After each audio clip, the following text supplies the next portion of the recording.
consumers are smart. They understand when they're being marketed to. They see it when it's an ad right in front of them. So it's a delicate balance of making sure you're not doing too much and you're adding that value back to the consumer.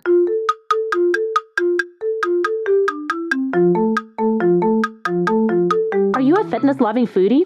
Then Defy Snacks is for you. Defy offers real, high-quality chocolate you love, combined with functional ingredients, giving you as much as 26 grams of protein per bag, so you can be both a little bit bad and a little bit good at the same time.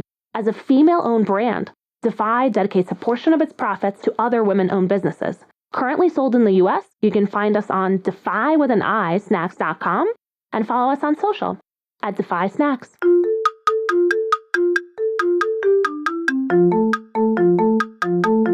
Hello and welcome to the Shiny New Object podcast. My name is Tom Ollison. I'm the founder of Automated Creative, the creative effectiveness ad tech platform. And this is a podcast about the future of data-driven marketing. It's been my privilege for years to interview some of the most exciting people in the industry. And this week is no different.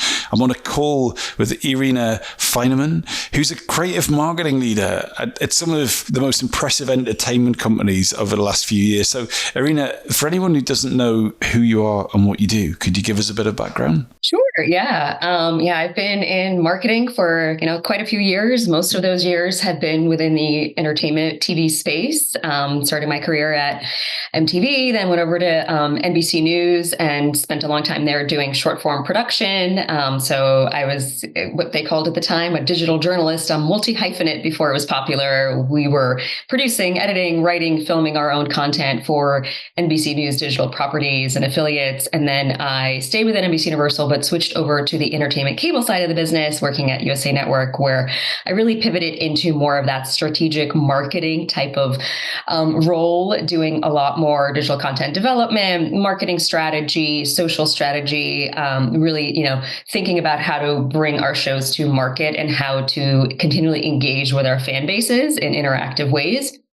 And then after that, I went over to Showtime, where it continued similar type of work where we were, again, really trying to figure out how to bring in more subscribers, how to engage our fans and consumers with our shows, with our properties. A lot of that had to do with really understanding our audiences and the characters of our shows and how do those two things align. And what I did a lot of there, which I'll get to later in the podcast, is we did a lot of work with different brand partners and influencers and creators. And it was a really innovative way to connect with audiences and bring in new audiences to our products and services.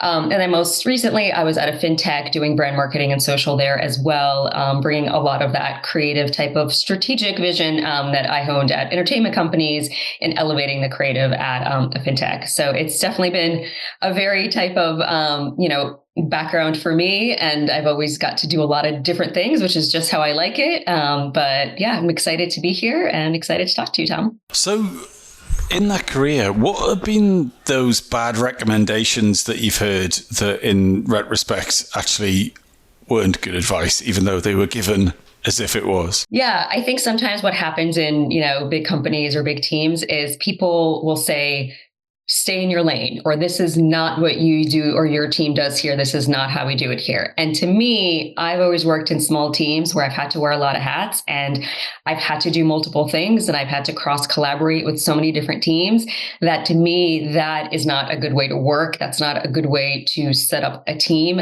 I think good ideas come from anywhere, no matter what your title is, no matter how high up or down you are in the organization. And the more you allow your employees to do that, to bring up an idea, to bring up a campaign strategy that they may be thinking of that isn't technically quote unquote in their lane, the more success you'll have. Sometimes it's valuable to have a fresh perspective from an outside, kind of internal outside team.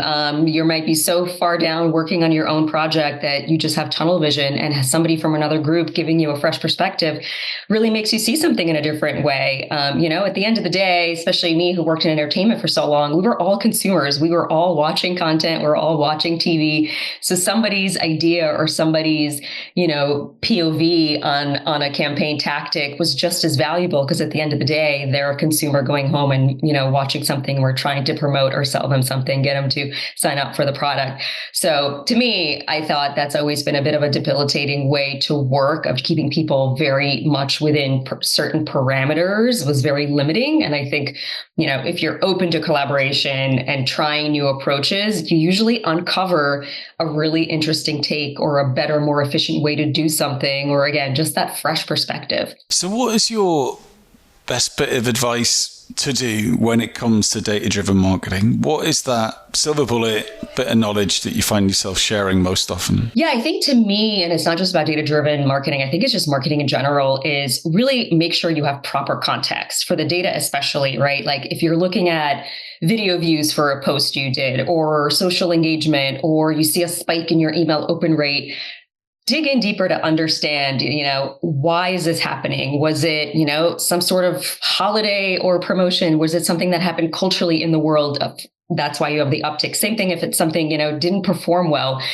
Understand, hey, maybe there was an algorithm change within the social platform, right? Dig into those peaks and valleys and really understand if it's something you need to triage and you really need to, dig in and say, hey, this wasn't working. We need to rethink, we need to pivot or optimize if it's working really well, right? But before you start to knee-jerk change your whole strategy, really understand the context of what's going on in your larger campaign and in the larger cultural context of what's happening, again, within the digital world, within the real world as well. Because sometimes those blips aren't because of something you did. Those are something, kind of quote unquote, outside of your control or affected by other things that are happening within the industry or, within the culture.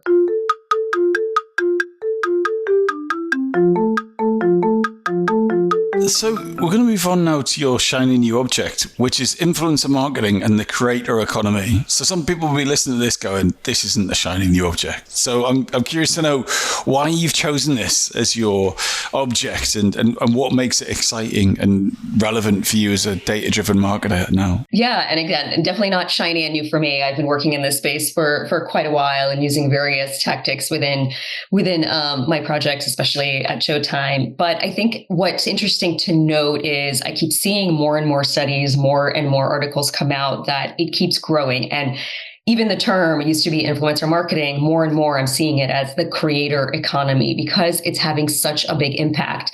I read recently in a study that by the end of this year, it's projected to reach $24 billion, which is over a 13-14% increase from last year, and it'll keep growing. And I think that's what's really important is it's shiny and new because it just continues to expand. And we've even seen our own election here in the US this year was influenced by it. More and more people are saying they're getting their news from social media, from their favorite influencers, their favorite podcasters, than the traditional news outlets. So I think it's definitely an area where you need to pay attention for yourself as a marketer. It's not something that you can continue to ignore. I know there's definitely been companies and, verticals that do it a lot more, like CPG, beauty.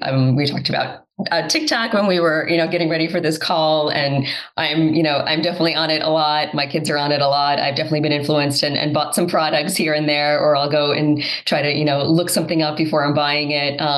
Definitely there, but even YouTube and X and other and other platforms continue to see that growth. Recently, actually, I read Visa is actually classifying creators as small businesses.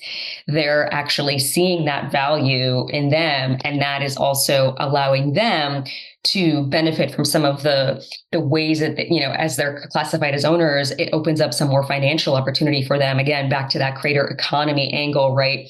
They are definitely, setting themselves up for success with with these tools. And as a brand and as a marketer, when you work with influencers in the right way, when you work with creators in the right way, it's a really effective way to reach your audience. We used to do that all the time at Showtime. We were an entertainment service. We were trying to promote our shows, get new subscribers. And for us, I think what's really important about this creative economy is making sure you're doing it authentically. That's how you're really going to get that conversion, that consideration, that awareness, whatever part of the funnel you're trying to reach at the end of the day. If you're doing it in an authentic way, if you're reaching that audience with a way that aligns with your brand and their fan bases. So when my team used to start these influencer campaigns, we didn't just randomly say, hey, you know what, this person has 1 million followers, let's work with them. We really looked first to go into our own data, understand who is our own audience or who is our projected kind of target audience. What are their affinities? What do they like to do? What other content do they consume? So we can really build this digital portrait of our target consumer. Then we would go to the social platforms and understand, hey, is anyone already organically talking about, either our brand or similar content? Are they, entertainment enthusiasts? Are they watching other premium dramas already? So their fan bases are used to content about, these type of shows, these type of products. And then we would work with them very much in a collaboration. It was always creatively. It was very much, they would take the lead, knowing their own formats that worked best, knowing their own franchises that their fans responded to. And, we had a YouTuber create a 17-minute video essay for a show, going like deep into the philosophy of billions, because that was something that they already done for other shows. So we weren't going to tell them what to do. They had a successful format and they just integrated our content in a really authentic way, or we'd have activations on the ground that we would also invite influencers to experience the actual show that way and create their own content, right? This is something they were doing to begin with. So it's really all about that authentic connection. We even had, I remember, for a smaller show, we worked with a couple of science influencers to explain nuclear fusion. It was The Man Who Fell to Earth. So it was had some of that science fiction angle. And working with micro influencers, and smaller creators, their fan bases in the comments would be so happy that they had brand deals. It wasn't something that turned them off seeing, #partner. They were saying, hey, good for you. You're getting paid for creating this content. We're so happy for you. So again, seeing that authentic connection, seeing that type of interaction with those audiences, and then having that halo effect on your brand. For us, we were looking more of that upper funnel, awareness consideration was very effective. But, again, like I said, I see it all the time with a lot of more, consumer brands. Taco Bell recently actually hired a creator to direct their actual commercial, right? So probably not hard for them. Instead of going out to an agency, they hired a creator. But what then it also did was it created even more content, because then she went and posted about her whole process. It, connected them with a whole new audience base, usually younger. For us, we were usually trying to reach a little bit of a younger, diverse audience, and, social and these type of platforms is where they were. So it pays off in spades when you do it correctly, when you do it right, and you continue to build those relationships with your target consumers and target audiences.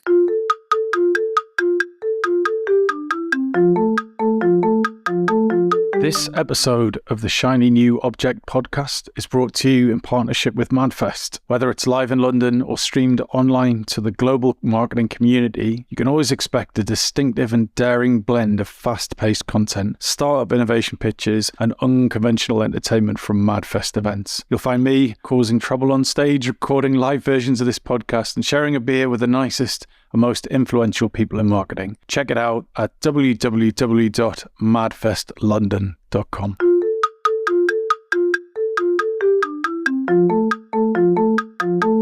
So what technology are you seeing that is changing how brands work with influencers and the creator economy? Because what you've done is explain beautifully how it should work and could work, and thank you for the very specific examples as well. They're lovely. You got a ton of talent out there, and you've got lots of brands, and they all want to get in front of the right talent. What are the techniques and tools and technology that brands can leverage to make sure they're working with the right folk when they need to be working with upwards of 200, 300, 400 different people, and which is a lot of work to set that up. Right.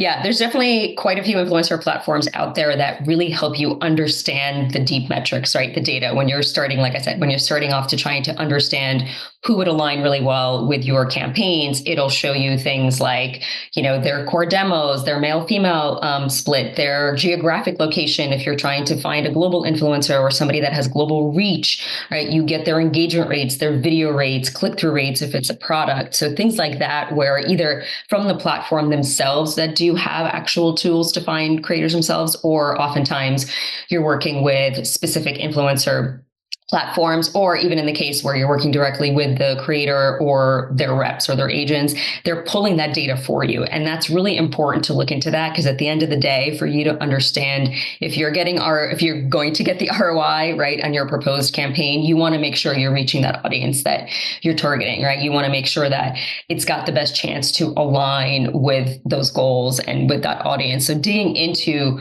their numbers and seeing how they intersect with your own targets, right? Your own KPIs that you've set for your brand is really important. And what's your view about the development of virtual influencers? So I was exposed to that space, around the time that we set up Automated Creative, which is kind of 7 years ago, and you see it mentioned from time to time. Like, how do you see that space developing? Yeah, I've definitely started to see a bit more, AI creative, and I think it's still pretty experimental, still really nascent. I think I'm curious to see where it goes, because I do feel like my earlier point about authenticity, that's still missing there, where yes, you can probably, create the actual visual of the person you want and get them to do what you want.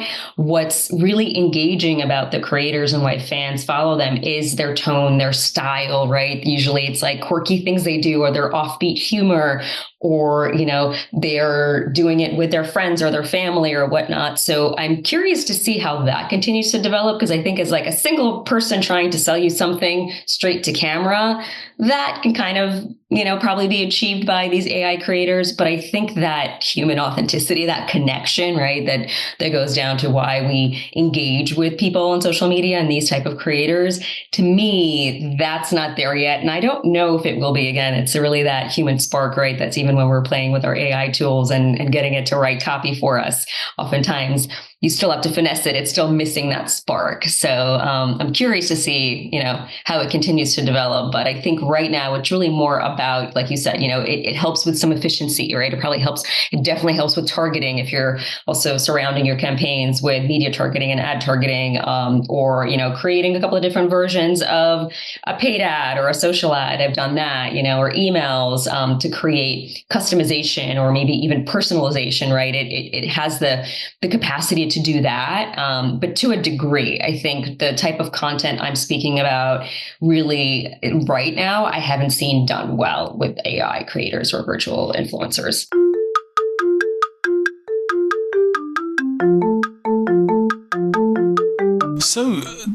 So where does this all go, right? So I have this vague theory that it's really easy to spot an ad, right?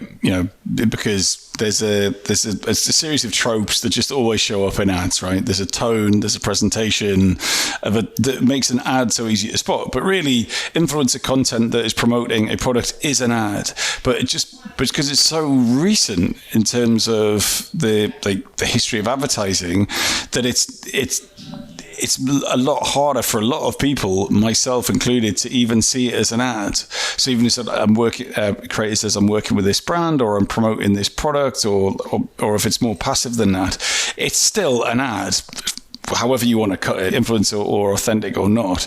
And at some point, in the same way that you could argue that Gen Z are tiring of ads, that we will also tire of influencer work. So where does it go next? Do you think it's 90% of advertising will be influencers and they'll be just sort of 10% traditional? But where do we go when human nature takes over and goes, oh, really, another one? Because it will happen. Yeah, I think with any type of marketing tactic, when it's all in on one type of, ad format, that's when you start to get turned off. It needs to be part of your campaign strategy, right? It needs to be part of your media mix.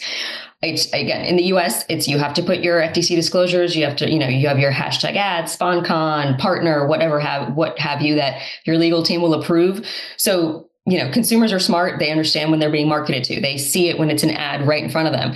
But if the content is valuable to them, right? If you're adding value, whether that's entertaining, whether you're showing, it's a review of a product, or it's, again, like I mentioned, it's a creator who's actually just part of the process.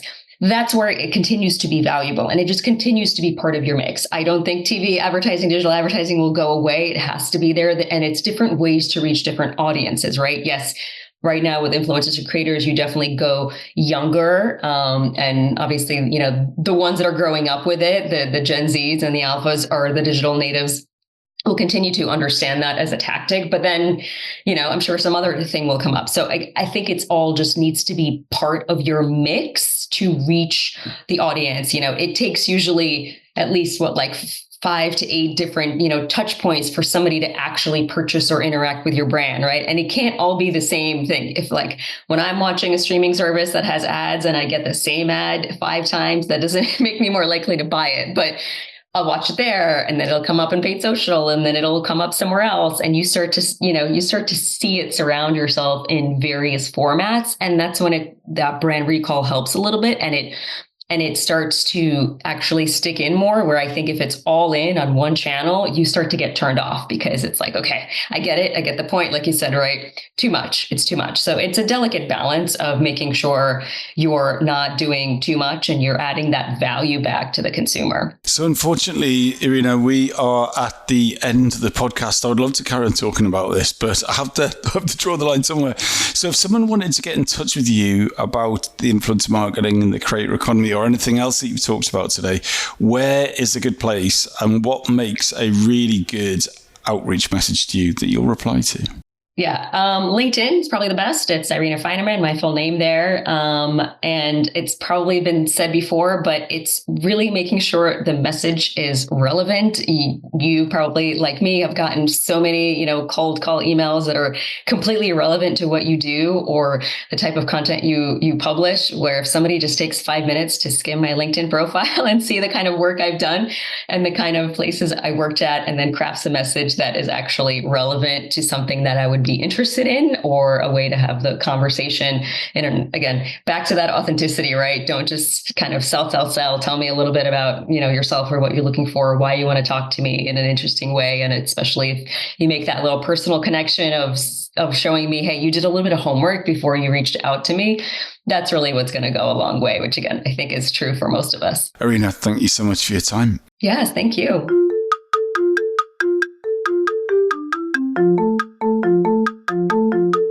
Hi, just before you go, I'd really appreciate it if you could take the time to write a review of the shiny new Object podcast on Apple Podcasts or iTunes, whatever it's called these days, or whichever podcast provider you use. We're an indie podcast, so it would go a long way for us if you could just share the word and give us a bit of a support on those channels. That would just be fantastic. If you haven't got time, that's also cool. And yeah, if you could tell your colleagues about the podcast, and also, if possible, don't forget to subscribe. And I'd love to hear your feedback. If you'd like to speak on the podcast or be a guest, or you think I'm asking the wrong questions, anything, I'd be super interested to hear what you think. So please email me at tom@automatedcreative.net. That's TOM at, I'm not going to bother spelling it. Anyway, you'll work it out. Thanks so much.